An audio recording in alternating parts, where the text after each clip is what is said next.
And he says in verse number 1, this is a true saying, if a man desire the office of a bishop, he desireth a good work. The truth is, to be a bishop, to be the pastor, to be the elder is a good work. Now, having to deal with people is not the good work. What's the good part? I get an office. Right? It says the office of a bishop.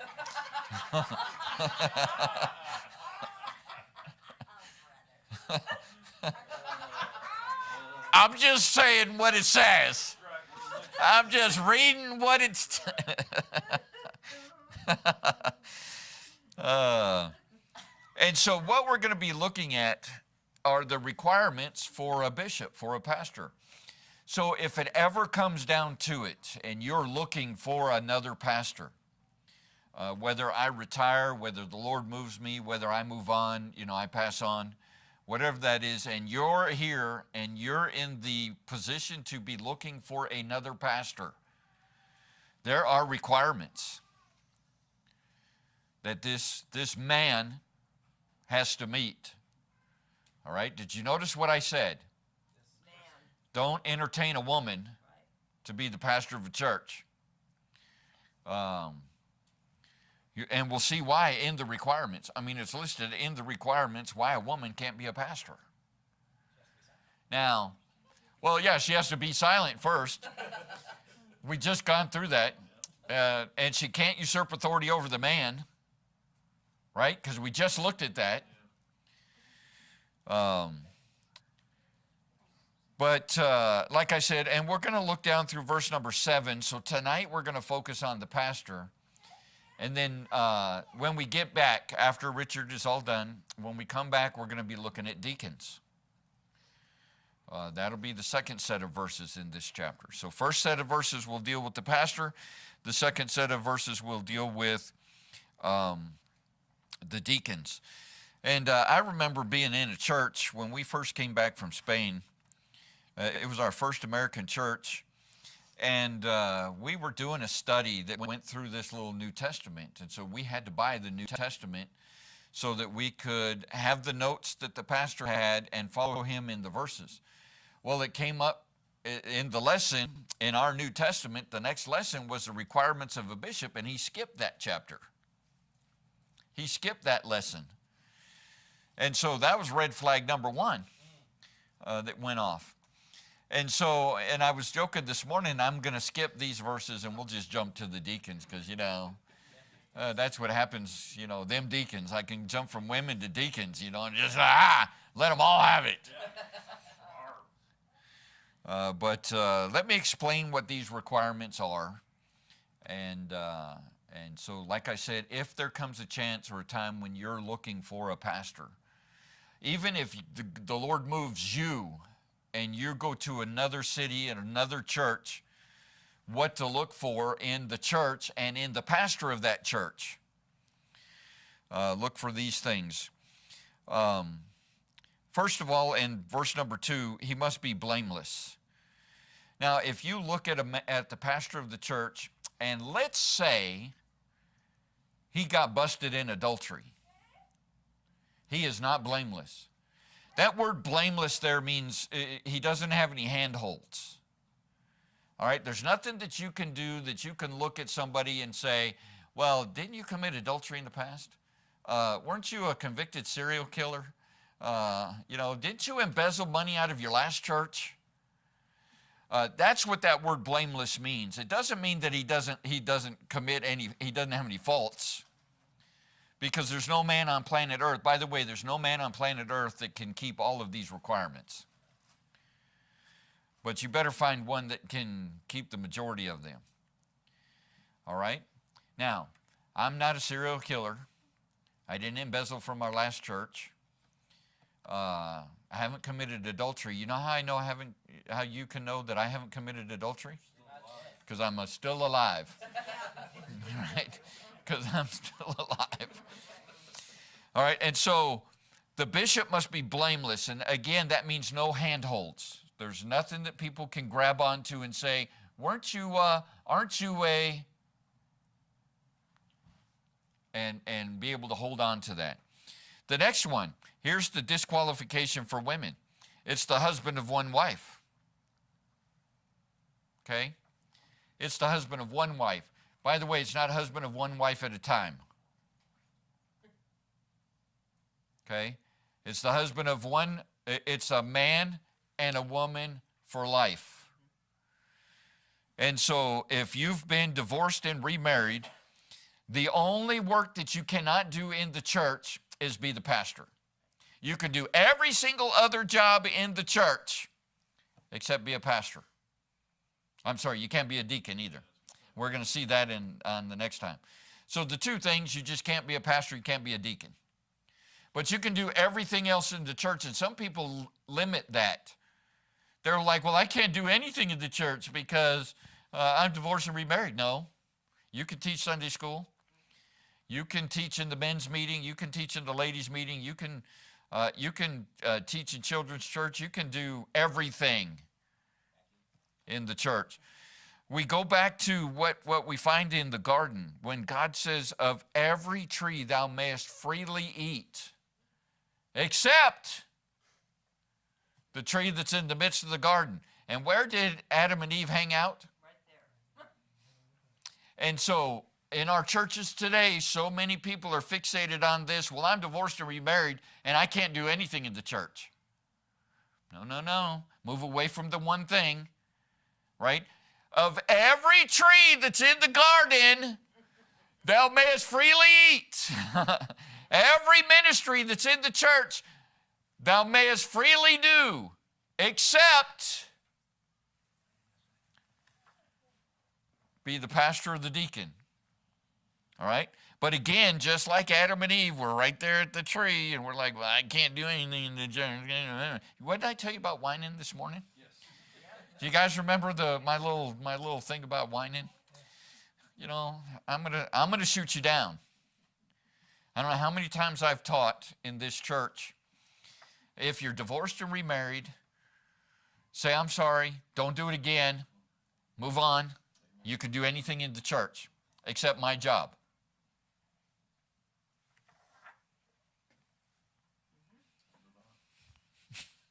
Move on. All right, and then the next word, vigilant. Boy, we need people that are watching. We need a pastor that's watching. We need a pastor that knows what's going on in the world and teaches us not to follow the ways of the world. It's not okay to do such and such, whatever it is, that might be the trend.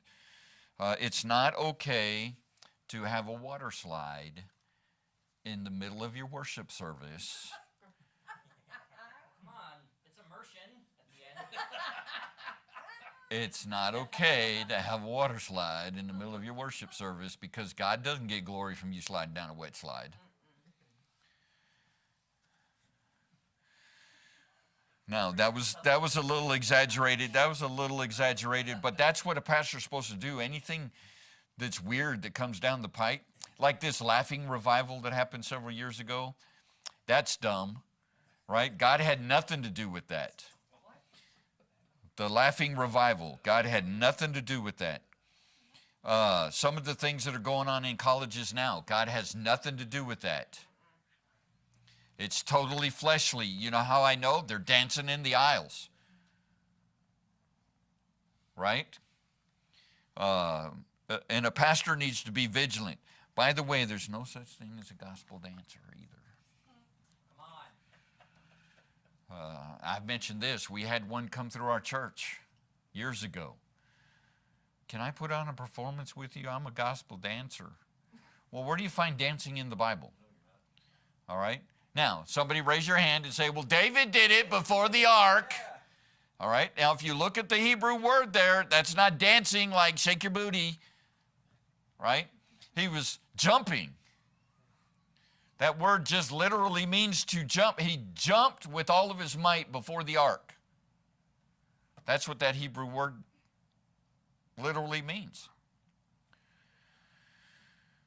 So the bishop must be vigilant and then sober. This doesn't mean not drinking, because we're going to talk about that in verse number 3. This is serious-minded about the things of God. When a pastor, if all he's going to do is tell little anecdotes and little stories and never teach you the Word of God, wrong guy. Wrong guy. He needs to be serious-minded about the things of God. And so and the most important thing to God is His Word. And that man's ministry needs to be emphasizing the Word of God. Sober. Good behavior. That's a little sketchy there. That sounds subjective, doesn't it? Subjective? Is that the right word, subjective? That sounds, because how do you know if I'm a good behavior? By the way, who defines good? All right. Given the hospitality. How many of you have been to my house? Right? Men, have you ever come to my house for anything? Where I fired up the Blackstone and we cooked in my backyard, and I let you come and work. I'm definitely hospitable if you're going to come and do a job at my house. And ladies, how many of you have been to our house? And you come like almost every year. Right? Well, if I was not hospitable, you would never get the invitation. As a matter of fact, I would tell my wife, no, you're not having the ladies at our church, or our house. Right? And so given the hospitality, we have fellowships, and I know some pastors that go back to their office and they shut and lock the door and they let everybody else have fellowship out there. No, pastor needs to be out there too, right? Needs to be out there too. Needs to be chit-chatting with the folks, right? Giving the hospitality. And then it says apt to teach.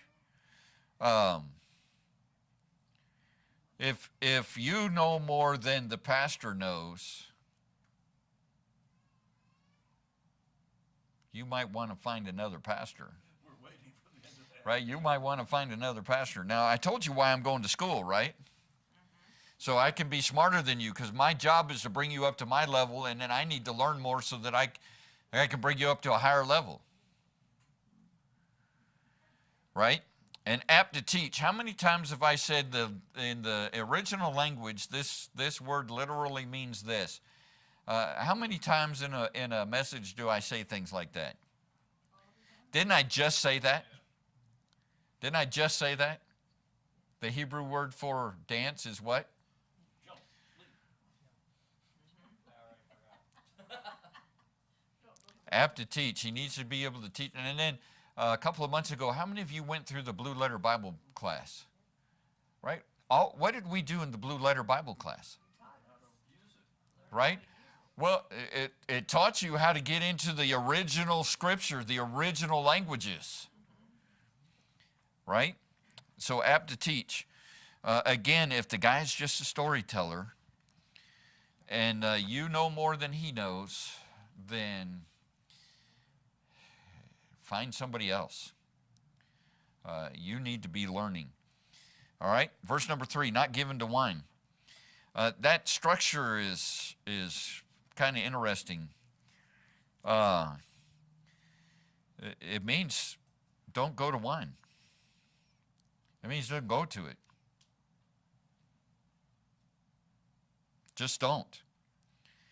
And so you come over to my house, and I'm going to pop some Coronas and put a lime in it for you. That's probably not the guy that you want to have as your pastor. He's so cool, though. I know my wife tells stories about her brothers sitting down and getting drunk with the priest of their Catholic church. You know, they go to Mass on Sunday, and then later on, they're getting wasted together. According to this, he's not eligible to be a bishop. All right, don't go to wine. Then not a striker, and this is an interesting word too. That's not a boxer. Don't be a boxer. No striker. Don't Don't just walk up to people and deck them. I guess I'm out. Even though they deserve that. You can't just walk up to somebody and punch them in the face. Blam. Okay? Don't be a striker. This has nothing to do with bowling. When you go bowling, you can be a striker all you want. Strike, strike, strike, strike. Okay, but when it comes to just walking up to somebody and ping, okay, don't do that. Not greedy of filthy lucre. I'm going to put all those words into one. What does striker mean? That's what it means, not a boxer. Really? It does? Yes. Oh, wow. Yeah, not a boxer. We're going to look at a brawler here in a minute. Don't be scrappy. Okay? I know I'm using all these deep theological words, aren't I? But let me hit with not greedy of filthy lucre. You're not in it for the money. Okay? By the way, the pastor of this church is not in it for the money. Okay? They ain't no lucre.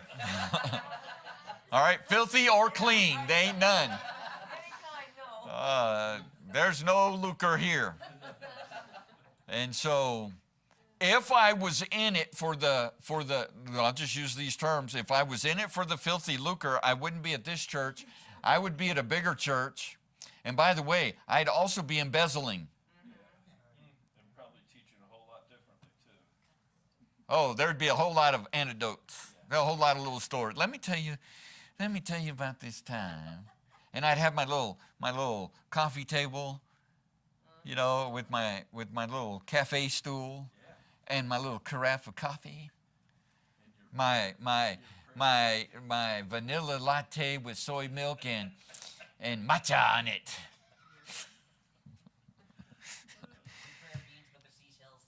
Yeah, I'd have puka beads on, puka shells.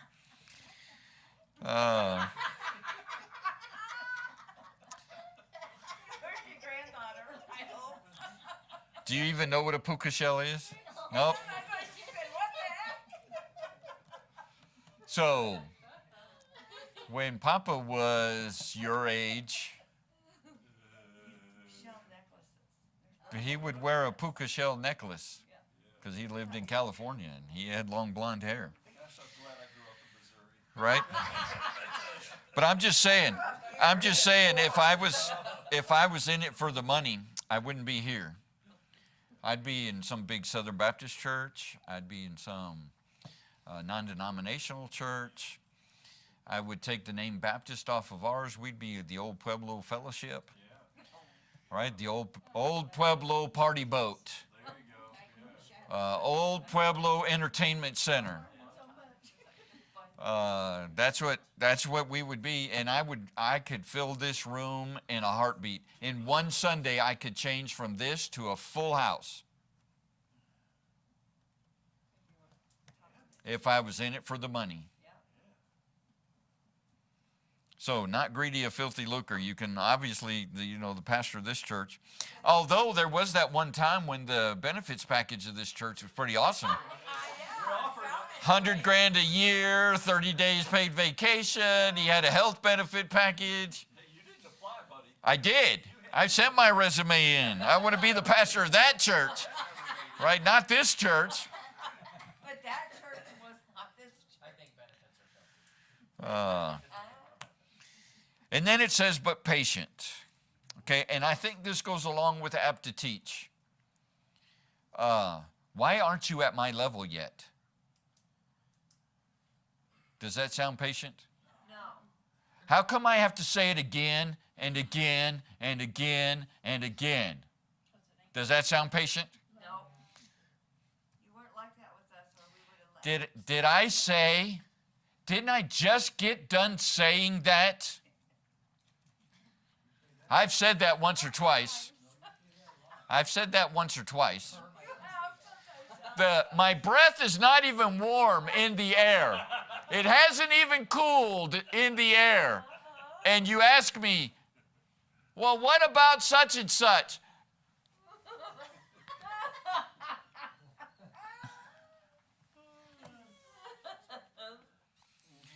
I'm not as patient at that time. But if you have a question, and it may be the same question you had last week, and it may be the same question that you had 2 weeks ago, and it might be the same question you had 3 weeks ago, and I've answered the question each time, I'm not going to say something like, I told you.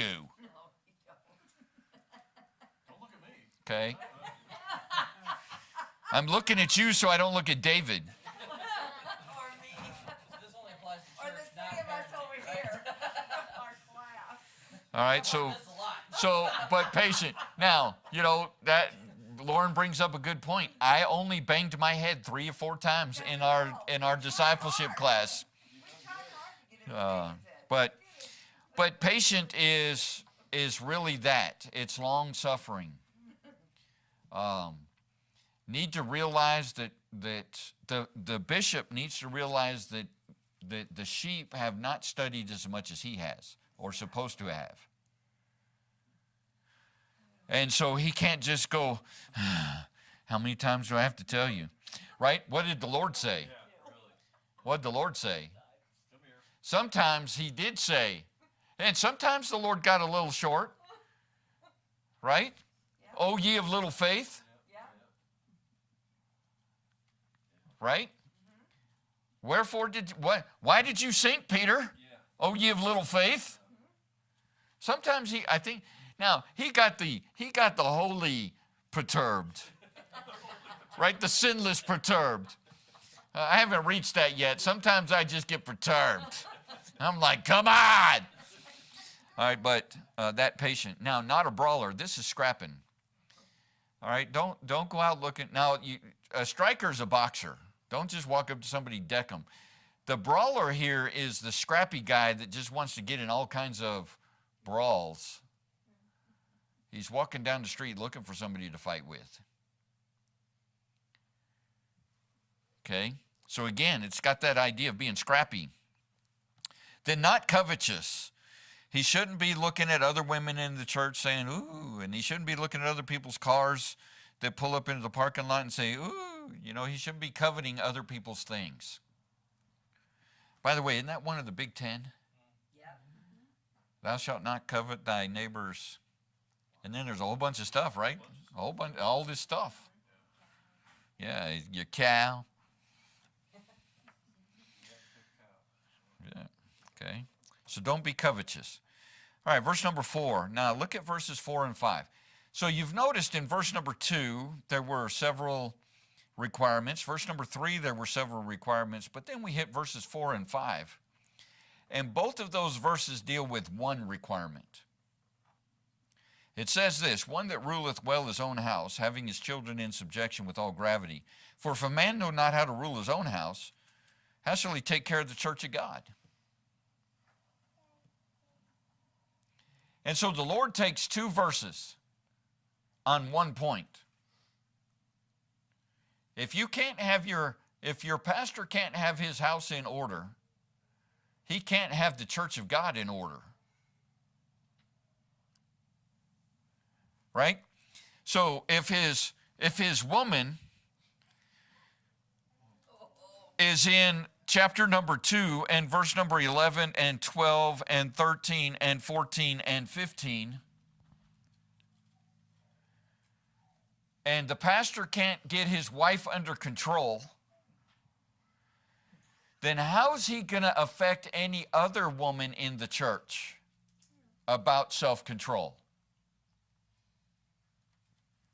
And then how is he going to teach the men in the church to be a proper husband and a leader in his home if he can't lead his own?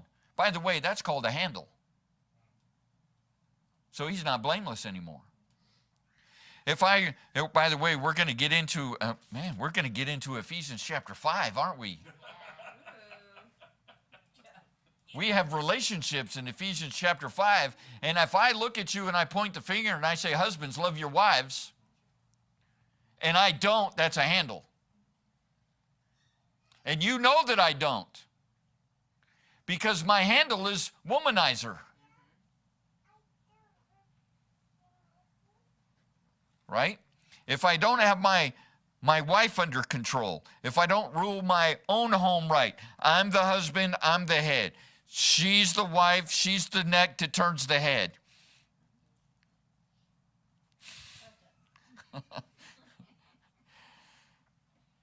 You've heard this before, right? Now this is fun time.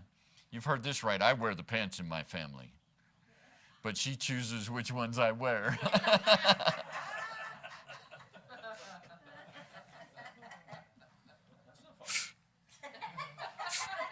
Right? And if you have to do this, I'm the head of my house. Do you see what I'm doing? You got to puff up because I'm the head of my house. Okay, whatever. If you have to get like that, you ain't. Again, the reason is given in verse number 5, because if he doesn't have his own house in control, how in the world is he going to be able to lead the church of God? Right? When the word of God says, husbands, love your wives. Wives, be in subjection to your own husbands. Children, obey your parents in the Lord, for this is right. And he doesn't have any of those things in control. How can he teach those things? Right? It's no wonder why that pastor skipped over this. Right? It gets a little brutal here.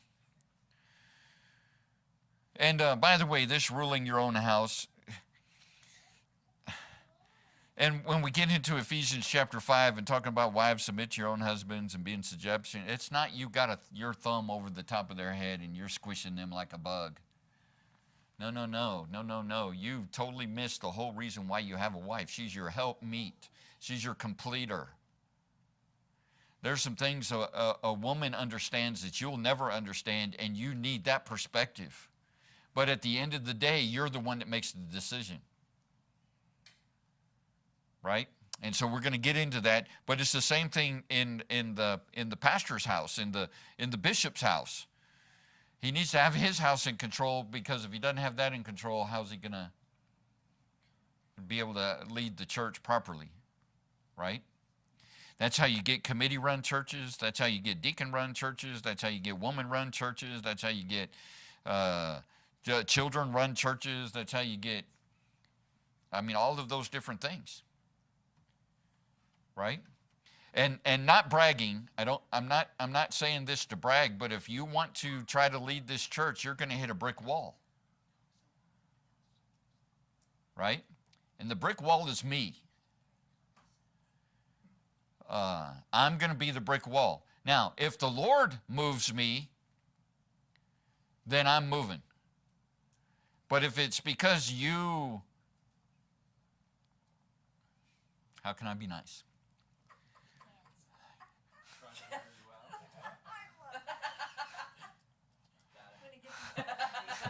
David's back there saying, not going to happen.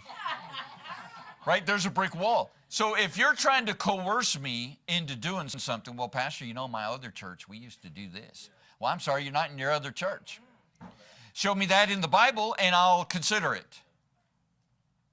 Water slide, Pastor. Show me that in the Bible, and I'll consider it. My podcast said. Okay?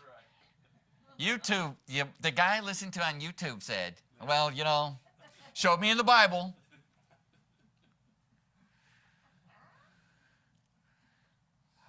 There's a brick wall. And so and you notice it says, one that ruleth his own house well. Okay? For how shall the man, verse number 5, for if a man know not how to rule his own house, how shall he take care of the church of God? The implication there is, how shall he rule the church of God? Run it. Right? Obey them that have the rule over you. Specifically speaking of the pastor. And so if you have, now, having said that, you have suggestions, you have preferences, you have anything that you want to bring up, I'm all for that. Bring them. But if you're going to go around behind my back and try to do it after I put the kibosh on it, you're going to find a brick wall. So I can't do all All right, verse number 6. Moving on. Verse number 6. Did you hear a voice? Did anybody hear? I didn't hear anything. Did you guys hear anything? Verse number 6, not a novice. That literally means not newly saved. All right? You don't want some guy that just got saved being your pastor because he's learning. And if he doesn't know it, how's he going to teach you? And how's he going to be apt to teach if he doesn't know nothing? Okay? There's another verse that says, lay hands on no man suddenly, which is the same concept. The laying on of hands, and that might be in Titus, the laying on of hands may be, is the ordaining of the pastor. And laying on suddenly, that's while he's young, he's a novice. Hey, let's put this guy in because we can manipulate him. Right? And so not a novice, that's exactly what that means. Don't pick somebody who's newly saved. All right? How long have I been saved? Anybody remember? Since you were 10. Okay, and I'm 62, so 52 years. Would you think a 52-year-old was a novice? No. Unless he was saved No. in his 40s. Yeah. Now, even if I came back to the Lord when I was 21, so what's 62 minus 21? 41 years? I would say a 41-year-old's not a novice either.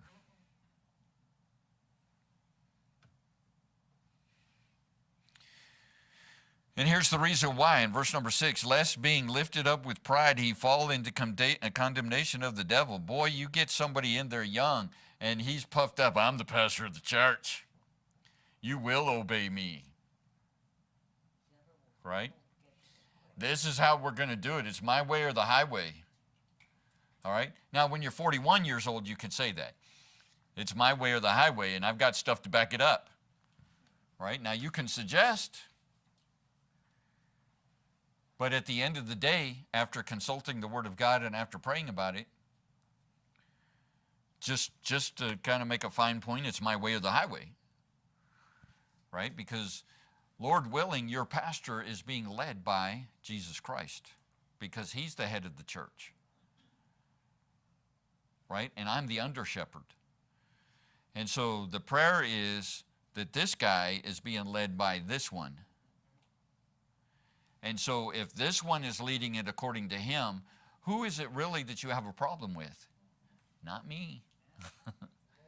Not me. You got a problem with the creator of the universe, and I don't know about you, but I don't mess with him. Don't want to be on the wrong side of that trade. Right? Verse number 7, moreover, he must have a good report of them which are without, lest he fall into reproach and a snare of the devil.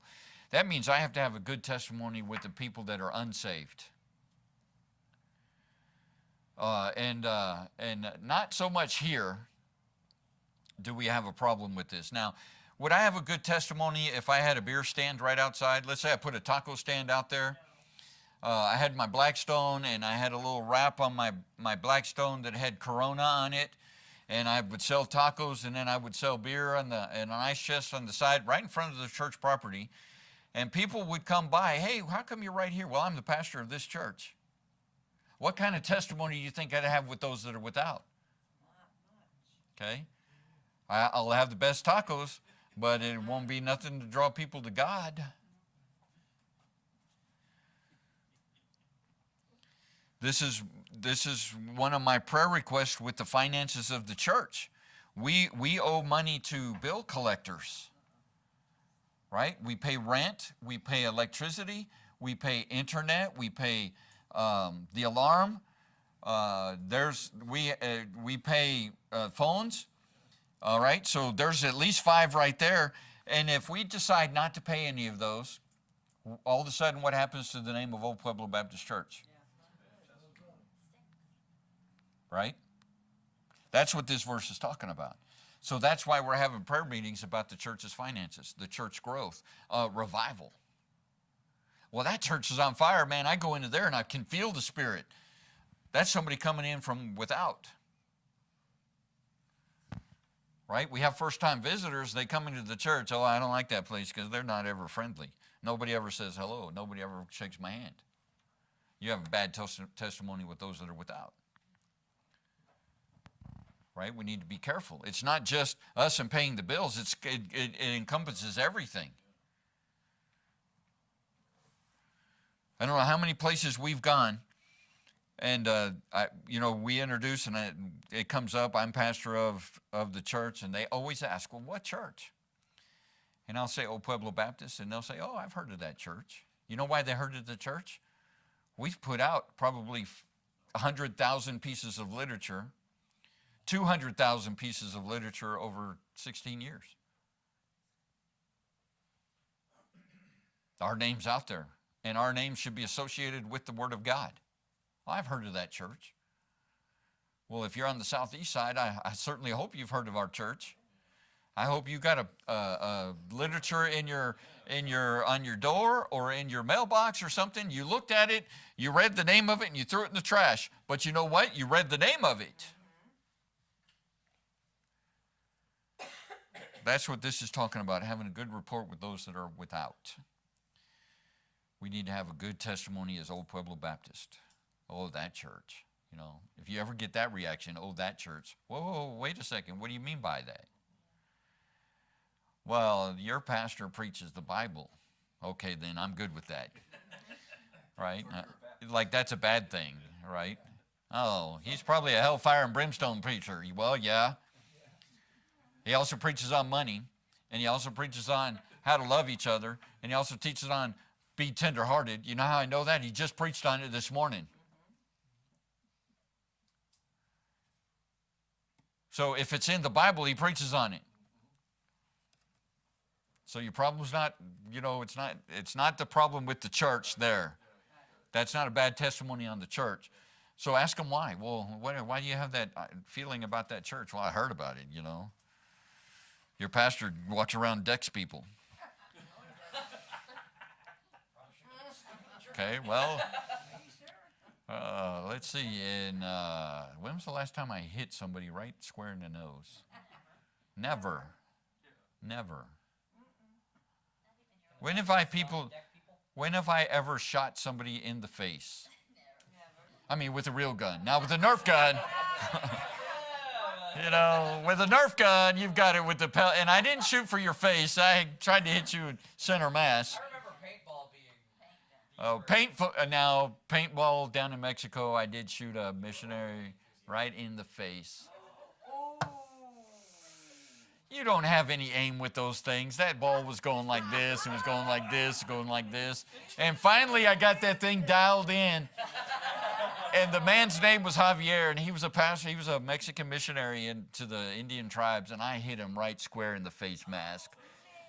And Javier came out from behind whatever he was hiding on. He had the biggest old smile on his face because Hermano Juan pegged him right in the glasses. That's the only guy I ever shot in the face. And he smiled about it, so I don't know how that's a bad report. He did. He loved it. That's the first time most of those Mexicans went paintballing. There was a new paintball course down in the city that we were in, and we took them out on one of our pastor retreats that we always hosted. We took them out paintball, and they had a blast, literally and figuratively. They were like, pa, pa, pa, pa, pa, pa, pa, pa, pa. Just had a good time. All right, so any questions about the office of a bishop? Any questions on what you ought to look for in a pastor? Now, that whether that's the next guy here or you move and you go to another church, you got questions, don't just go there and go, oh, well, he had a speech impediment, so I don't like him. He's probably going to be the best Bible teacher you ever had, and you missed it because you lived it. Right? So you need to go in with a plan. My wife and I, we would always go to each service in the week. It would be Sunday morning, Sunday night, Wednesday night. We wanted to hear the guy in all three different services, how he was. how he taught in all 3 services, and then we'd go to the next church and do the same thing. We'd do the cycle, and then we'd pray through it. And usually by the time we got to the end of the group of churches we wanted to visit, we already knew what church we were going to go back to. We already knew that, because the Lord had been leading us and we'd been praying about it, and I didn't like what I saw on Sunday night and Wednesday night. You can do a good dog and pony show on Sunday morning. Right? All right, questions? Again, questions or comments? Anybody?